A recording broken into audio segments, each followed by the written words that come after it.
کچھ چیزیں انسان کی خوشی ہے کہ وہ کرتا ہے، 2.5% زکوٰۃ ہے، لیکن اگر کسی کا روز دل کرے کسی غریب کی مدد کرنے کا، روز دل کرے، ضروری نہیں اس پر اس کا مال ہے نہ خرچ کرے، لیکن اگر روز وہ دے گا تو میرے نبی پاک علیہ السلام فرماتے ہیں فرشتے روزانہ اٹھ کے دعا مانگتے ہیں کہ یا اللہ سخی تیرے راستے میں دیتا جائے تو سخیوں کو دیتا جا۔ اگر کرے گا صدقہ تو خیرات تو ایک کے بدلے اللہ 700 گنا اجر عطا فرمائے۔ صدقہ نفلی کرنے والے سے مصیبتیں دور ہوں گی، یہاں تک کہ حضرت عبداللہ ابن مسعود رضی اللہ تعالیٰ عنہ فرماتے ہیں کہ اگر تم بری موت سے بچنا چاہو تو نفلی صدقے زیادہ کیا کرو، لیکن یہ ضروری نہیں۔ اب کچھ شخص کہ جی ضروری نہیں، یہ ضروری نہیں بھئی کپڑا وجود ڈھانپنے کے لیے ہے نا، بولیے تو بین کیوں لگوایا اسپیشل، بٹن کیوں لگوایا اسپیشل؟ تو ٹھیک ہے، جس طرح ایک بوری ہوتی ہے تو ٹاٹ بنا کے پہن لیتا کہ بدن چھپانا مقصود ہے نا، لیکن بندہ عجیب لگے، اس کا کپڑا پہننے کا طریقہ ہی ٹھیک نہ ہو تو وہ حسن قائم نہیں رہتا۔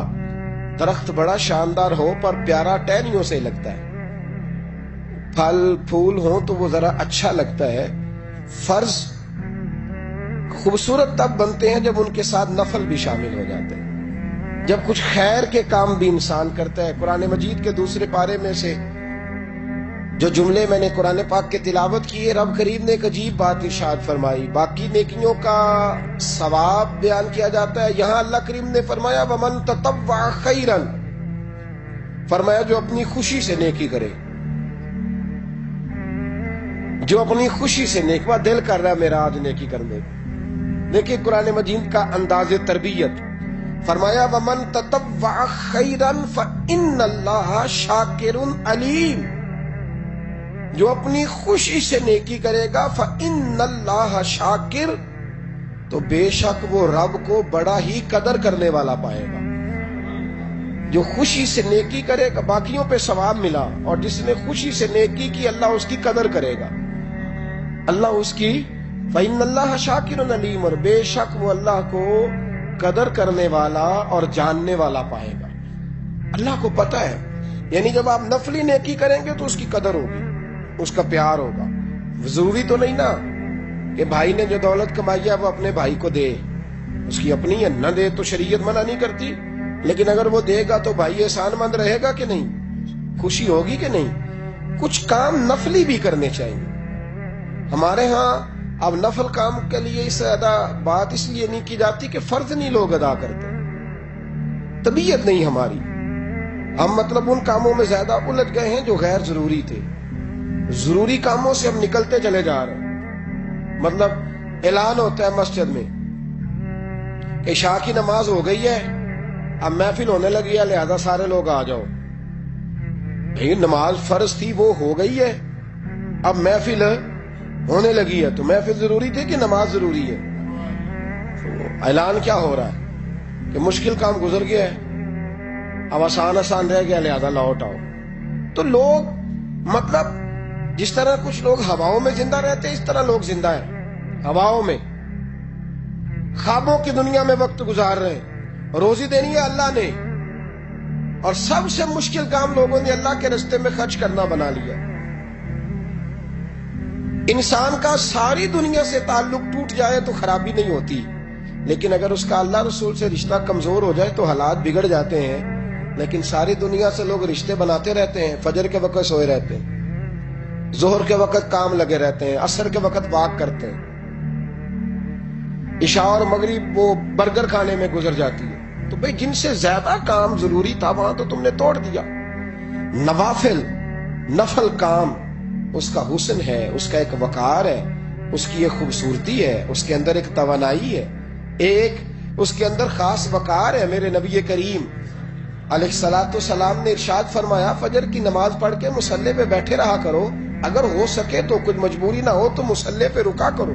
فجر پڑھ لی، فرض ادا ہو گئے، حضور جائیں، فرمایا وہ تمہیں اجازت ہے، لیکن اگر رکو گے، اللہ کے ذکر میں، تلاوت میں، عبادت میں، درود پاک میں لگ جاؤ گے، رکو گے، سورج نکلنے تک رکے رہو گے، 2 رکعت اشراق اور 2 رکعت نماز چاشت ادا کرو گے، تو رب کریم تمہیں 2 حج اور 2 عمرے کا ثواب عطا فرمائے گا۔ شرط یہ ہے کہ رکو، شرط یہ ہے کہ رکو، تھوڑا وقت دو، مصلی پہ ٹھہرو، تھوڑا یہاں وقت دو۔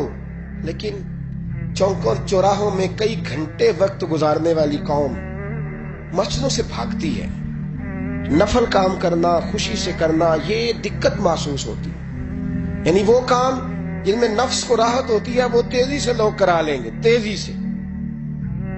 میں کچھ دوستوں سے محبت کرتا ہوں تو کبھی کبھی کچھ باتیں ان سے پوچھتا رہتا ہوں پیار کے ساتھ، ازراہ محبت۔ ایک سنگی بڑی دیر کھڑا رہا تصویریں بنانے کے لیے، تو پھر وہ ہم اکٹھے نماز پڑھنے کے لیے ایک جگہ پہ پہنچے تو نماز اس نے اتنی تیزی سے پڑھی کہ میں پوری کوشش کر کے بھی اس کے ساتھ مل نہیں پا رہا تھا۔ پتہ نہیں وہ کیا پڑھ رہا تھا، اللہ ہی بہتر جانتا ہے۔ میں نے اسے بعد میں کہا کہ یار کم از کم تو رکوع سے اٹھنے کے لیے اتنی دیر تو صحیح کھڑا ہو جتنی دیر تو فوٹو کھنچانے کے لیے کھڑا ہوتا ہے۔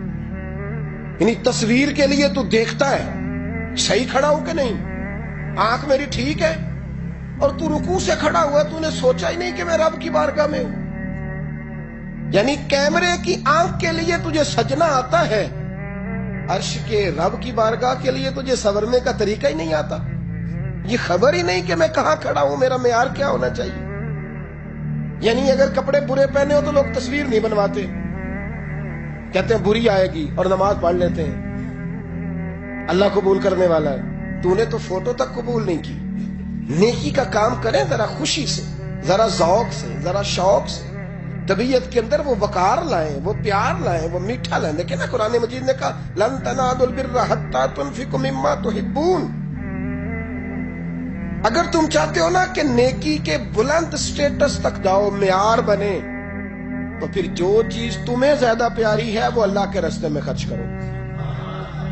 جو چیز، یہ قرآن مجید نے کہا ہے، جو چیز تمہیں زیادہ پیاری ہے وہ اللہ کے راستے میں، یعنی پیاری چیز، پیاری اللہ کے راہ میں خرچ کرو جو تمہیں محبوب ہے۔ حضرت عبداللہ ابن عمر فرماتے ہیں کہ میں بیٹھا تھا جب یہ آیت نازل ہوئی تو ایک صحابی آئے، عرض کرنے لگے حضور میرا باغ ہے، اور یا رسول اللہ میں نے بس مجھے پیار ہو گیا اس زمین سے، میں نے سجایا ہے، میں نے سنوارا ہے، میں نے ہاتھوں میں رمبا پکڑ کر، کدال پکڑ کر میں نے اس کی آبیاری کی ہے حضور، میں اپنے ہاتھوں سے پتے کاٹتا رہا ہوں، جڑی بوٹیاں طلب کرتا رہا ہوں حضور، دنیا دیکھنے آتی ہے میرا باغ۔ لیکن محبوب رب کریم فرماتے ہیں پیاری چیز اللہ کے راستے میں خیرات کرو۔ تو یا رسول اللہ جی مجھے بڑا پیارا ہے، میں تو اپنے بچوں کو نہیں دوڑنے دیتا تھا کہیں پتے نہ توڑیں، حضور مجھے بڑا پیارا ہے، میں پیش کرتا ہوں، اسے قبول کر لیں۔ اس لیے کہ جو چیز زیادہ سونی ہو وہ سونے رب کی بارگاہ میں پیش کرنی چاہیے، اس لیے کہ وَمَن تَطَوَّعَ خَيْرًا فَإِنَّ اللَّهَ شَاكِرٌ۔ یہاں کیا حال ہے، یہاں مزاج عجیب ہو گیا۔ جب آپ کا وہ مزاج نہیں رہے گا، وہ انداز نہیں رہے گا، وہ کرم نہیں رہے گا۔ مجھے بڑی اچھی بات یاد ہے، حضرت شیخ محی الدین ابن عربی رحمۃ اللہ علیہ کے حالات میں پڑھ رہا تھا، بڑا بچپن کا زمانہ تھا، تو میں پڑھتے پڑھتے کتاب استادوں کے پاس لے گیا، میں نے کہا استاد جی یہ مجھے کچھ سمجھ نہیں آ رہی، بزرگ کیا لکھ گئے؟ تو کہنے لگے اس کو بند کر، میں تمہیں بتاتا ہوں۔ میں نے کہا حضور کیا؟ فرمانے لگے وہ بتانا یہ چاہ رہے ہیں کہ اگر تم جوانی کے سونے لمحات، خوبصورت جملے، خوبصورت وقت اللہ کے راستے میں دے دو گے نا تو رب تمہیں وفادار دوست عطا فرمائے گا۔ اگر تم اپنے کردار کو خوبصورت رکھو گے، میلا کچیلا گدلا نہیں ہونے دو گے، تو رب تمہیں شاندار اولاد عطا فرمائے گا۔ اور اگر تم اپنا وقار کردار کے لحاظ سے اونچا رکھو گے تو اللہ کردار والی بیوی عطا کرے گا۔ مطلب سامنے سے مطالبہ نہ کر، تو دیکھ تو نے اس کے راستے میں کیا دیا ہے۔ او بھائی سیدھی سی بات ہے، لوگ کہتے ہیں بھائی جتنا دو گے اتنا ہی ملے گا نا، کہ جتنا گڑ پاواں گے جی، اللہ کے راستے میں جس پیار سے پہنچو گے رب بھی اس شان سے عطا فرمائے گا۔ لیکن ہمارا سٹیٹس یہ ہے کہ اللہ کے راستے میں جب کوئی چیز پیش کرنی ہے تو وہ اگر تو کوئی رہ گئی، کوئی بچ گئی۔ کئی دفعہ بچہ لوگ اپنا لے کے آتے ہیں، کہتے ہیں حضرت صاحب نہ اسکول پڑھتا ہے نہ کوئی کام سیکھتا ہے، اسے حافظ بنا دے۔ تو میں کہتا ہوں کوئی اس سے زیادہ نکما نہیں ملا تھا۔ پھر کہتا ہوں مولوی بڑے نکمے ہو گئے۔ کبھی کسی نے داخل کرایا فرسٹ ایئر میں جو بچہ آپ میٹرک جو ہے وہ فرسٹ ڈویژن میں پاس کرے اس کو لاتے ہیں لوگ مدارس میں؟ نہیں لاتے. مزاج نہیں ہمارا، طبیعت نہیں، اس بات کو سمجھتے نہیں.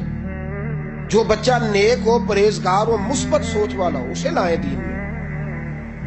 جو بچہ بڑا اعلیٰ کوالٹی بہترین نمبر حاصل کرے اسے لائیں، پھر دیکھیں دین آپ کو شاندار مجاہد عطا کرے. لیکن یہاں ماحول یہ ہے کہ جو کہیں نہیں چلتا اس کو مدرسے لے آؤ، ٹھیک ہے، پھر وہ 5-6 سال مدرسے کی روٹی شوٹی کھاتا ہے، رہتا ہے. اس طرح کی صورتیں یاد ہوتی ہیں، کر لیتا ہے، اور کچھ نہ بنے گا تو کوئی مسجد تو چلائے گا ہی نا.